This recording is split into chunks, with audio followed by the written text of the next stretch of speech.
जब आप इस्लाम की बात नहीं मान रहे हैं, इस्लाम में बताई गई बुनियादी बातों को नहीं मान रहे हैं, तो आप किसी प्रशांत किशोर की क्या बात मानिएगा। आपको ये कहा गया, अभी आप लोग गए थे नमाज पढ़ने, हक़ुल्लाह की बात कही गई है, आपको इबादत करनी है, आपको नमाज पढ़ना है, आपको रोज़े रखने हैं, ये हक़ुल्लाह आपको अदा करना है। लेकिन उसी इस्लाम में ये भी कहा गया कि हक़ुल्लाह के साथ साथ आपको हक़ुल इबाद की भी चिंता करनी है, अपने बच्चों के, अपने समाज की भी चिंता करनी है। और अगर आप हक़ुल इबाद नहीं कर रहे हैं तो आपकी इबादतों को स्वीकार नहीं किया जाएगा।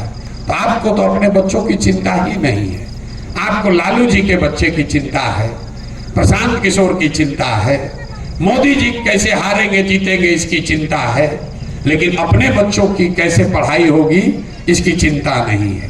तो जन सुराज में हम जाकर गांव गांव आपको यही बता रहे हैं, और कुछ कीजिए या मत कीजिए, कम से कम इस्लाम में जो राजनीतिक सामाजिक जीवन में आगे के रास्ते के लिए जो बुनियादी बातें बताई गई हैं, आप उसको स्वीकार कर लीजिए।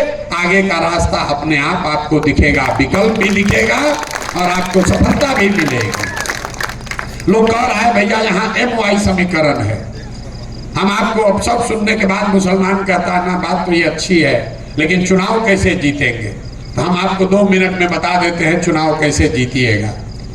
आपको लगता है MY समीकरण से जीतेंगे, भाई बिहार में MY समीकरण तो है नहीं, YM समीकरण है। लालू जी ने आपको खाली इतना ही गलत कहा, YM के MY कह दिया, ये समीकरण है YM। जहां पर यादव समाज के लोग खड़े होंगे वहां मुस्लिम समाज के लोग 100% वोट देते हैं, लेकिन जैसे ही मुस्लिम समाज का कोई खड़ा होगा तो आधे से ज्यादा यादव भाजपा को वोट दे देगा। ये चीज आप देखते होंगे अपने जीवन में, लेकिन ऐसा बात नहीं है कि ये यादव आपके साथ धोखा कर रहा है। अगर ये समीकरण आप सवर्ण के साथ बना ले, कुशवाहा दलित के साथ बना ले, वहां पर भी यही होगा। ये गलती यादवों की नहीं है, आपको समझना होगा कि MY समीकरण काम क्यों नहीं करता है। मैं अभी आपको एक आंकड़ा दूंगा, उसी से आपको समझ में आएगा कि MY समीकरण क्यों नहीं काम करता है, और उसी आंकड़े में आगे का रास्ता भी दिखेगा।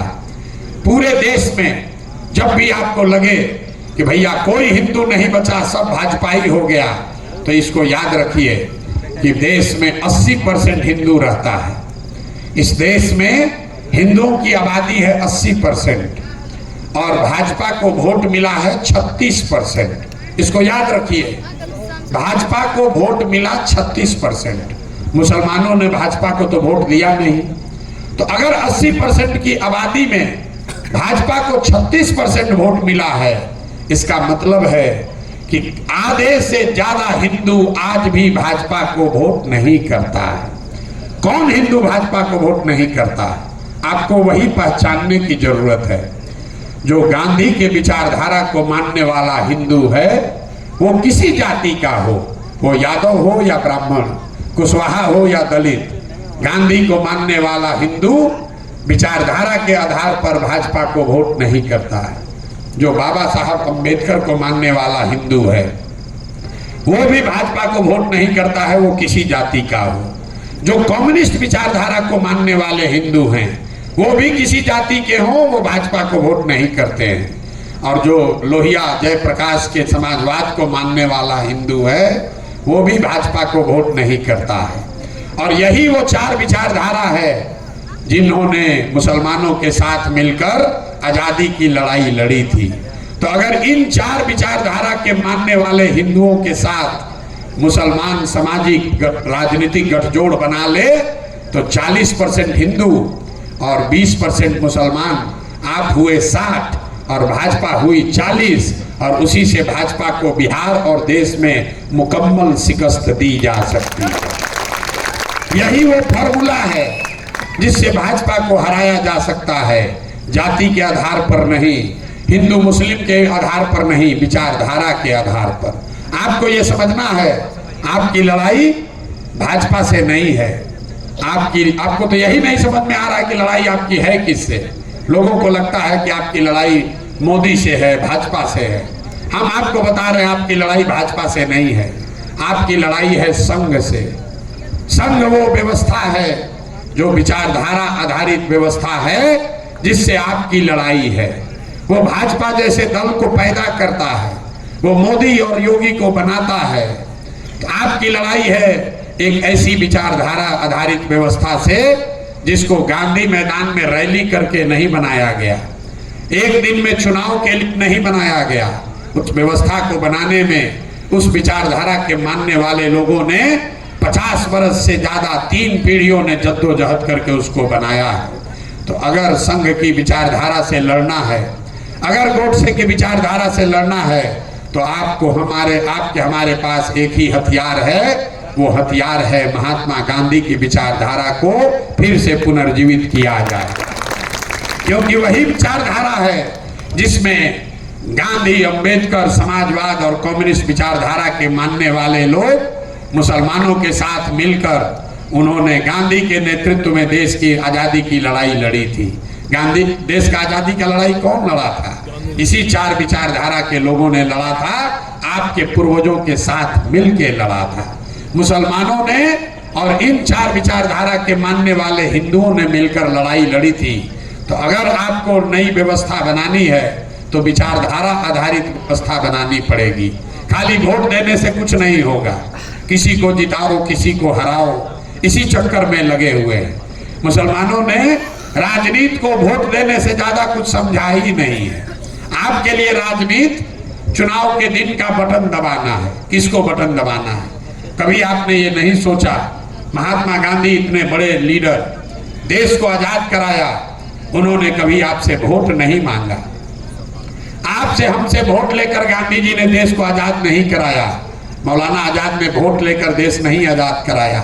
उन लोगों ने समाज को जगाया, विचारधारा आधारित व्यवस्था बनाई, सबको जोड़ा। जब सब हिंदू मुसलमान अगड़े पिछड़े साथ में आए तब अंग्रेजों को हराया गया। तो अगर बिहार में आपको नई व्यवस्था बनानी है जो बिहार में भी चले और बिहार के आगे का भी रास्ता दिखाए, तो आपको विचारधारा आधारित व्यवस्था बनानी पड़ेगी। और वो व्यवस्था सिर्फ वोट देने से नहीं होगा, आपको इसमें जुड़कर जद्दोजहद के लिए तैयार होना पड़ेगा, अपने बच्चों को इसमें जोड़ना पड़ेगा। हमको वोट देने से कुछ नहीं होगा।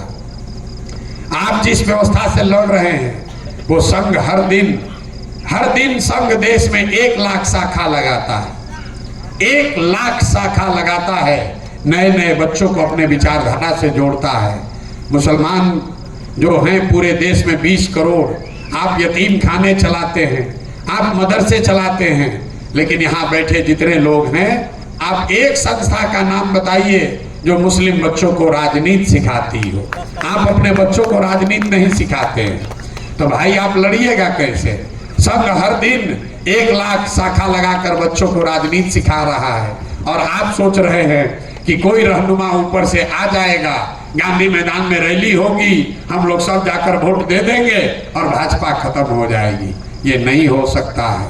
अगर आपको अपनी जगह बनानी है तो आपको जद्दोजहद के लिए तैयार होना पड़ेगा। अपने बच्चों के पढ़ाई के लिए, रोजगार के लिए हमारे पीछे चलने से नहीं होगा।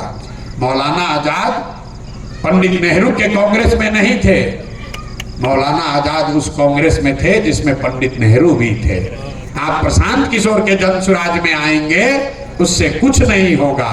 उस जनसुराज में आइए जिसमें वसीम भी हैं, अहमद भी हैं, जिसमें प्रशांत किशोर भी हैं। ये जितना मेरा है उतना आपका होगा, तब आगे का रास्ता निकलेगा।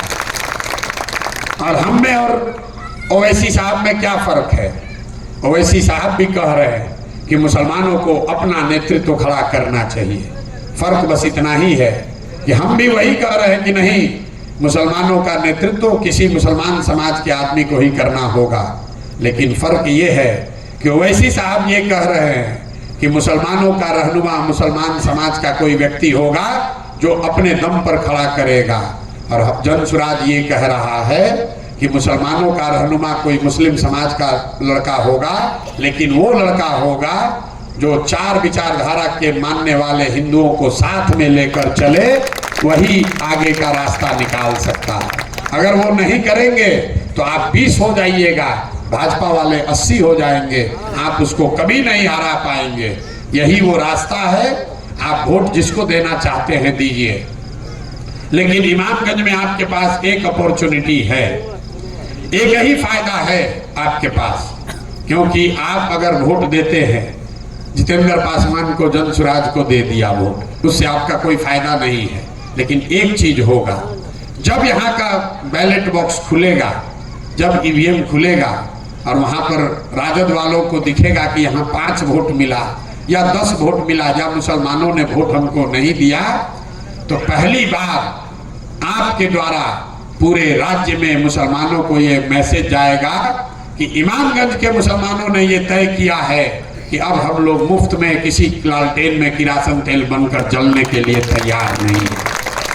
और इसका बड़ा फायदा आपको ये होगा कि चुनाव के बाद जनसुराज आपके लिए कुछ करे या ना करे, जो राजद वाले 30-35 साल से कहता है कि जाएगा कहां, हमसे लिख कर ले लीजिए। हम राजद की ओर से बोल रहे हैं, राजद के लोग आपके घरों तक आएंगे, आपसे पूछेंगे कि भैया क्यों नाराज हो, क्यों नहीं वोट दिए।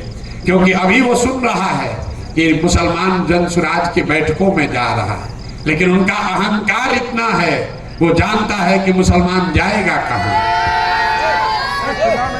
मुसलमान जाएगा कहां।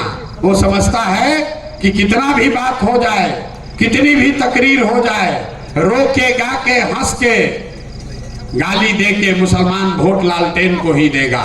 तो मैं आपको इतना ही कहूंगा, वोट जिसको देना है दीजिए, लेकिन एक बार अपने कौम की राजनीतिक बंधुआ मजदूरी खत्म करने के लिए लालटेन को छोड़कर किसी का बटन दबा दीजिए। पूरे राज्य में मैसेज जाएगा कि मुसलमानों ने राजद से अपनी बंधुआ मजदूरी को खत्म कर दिया है। कौन जीतेगा कौन हारेगा इसका कोई राज्य पर असर नहीं है। जो सत्ता में है वो सत्ता में रहेगा, जो विपक्ष में है वो विपक्ष में रहेगा।